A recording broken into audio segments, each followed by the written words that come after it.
हे पार्वती, निर्मल रामचरितमानस की वह मंगलमयी कथा सुनो जिसे काकभुशुंडी ने विस्तार से कहा और पक्षियों के राजा गरुड़ जी ने सुना था। वह श्रेष्ठ संवाद जिस प्रकार हुआ वह मैं आगे कहूँगा। अभी तुम श्री रामचंद्र जी के अवतार का परम सुंदर और पवित्र यानी पाप नाशक चरित्र सुनो। श्री हरि के गुण, नाम, कथा और रूप सभी अपार, अगणित और असीम है। फिर भी हे पार्वती, मैं अपनी बुद्धि के अनुसार कहता हूँ, तुम आदर पूर्वक सुनो। हे पार्वती सुनो, वेद शास्त्रों ने श्री हरि के सुंदर, विस्तृत और निर्मल चरित्रों का गान किया है। हरि का अवतार जिस कारण से होता है वह कारण बस यही है, ऐसा नहीं कहा जा सकता। अनेकों कारण हो सकते हैं और ऐसे भी हो सकता है जिन्हें कोई जान ही नहीं सकता।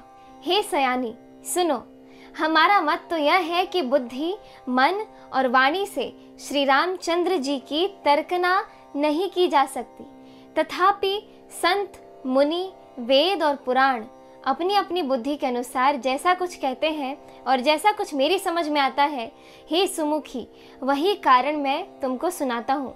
जब जब धर्म का ह्रास होता है और नीच अभिमानी राक्षस बढ़ जाते हैं और वे ऐसा अन्याय करते हैं कि जिसका वर्णन नहीं हो सकता, तथा ब्राह्मण, गौ, देवता और पृथ्वी कष्ट पाते हैं, तब तब वे कृपा निधान प्रभु भांति भांति के दिव्य शरीर धारण कर सज्जनों की पीड़ा हरते हैं। वे असुरों को मारकर देवताओं को स्थापित करते हैं, अपने श्वास रूप वेदों की मर्यादा की रक्षा करते हैं और जगत में अपना निर्मल यश फैलाते हैं।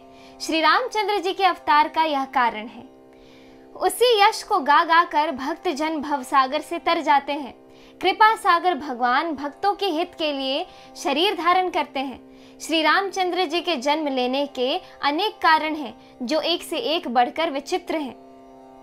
हे सुंदर बुद्धि वाली भवानी, मैं उनको 2-1 जन्मों का विस्तार से वर्णन करता हूँ, तुम सावधान होकर सुनो।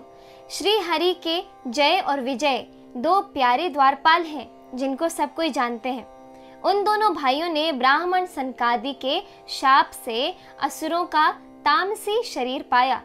एक का नाम था हिरण्यकशिपु और दूसरे का हिरण्याक्ष।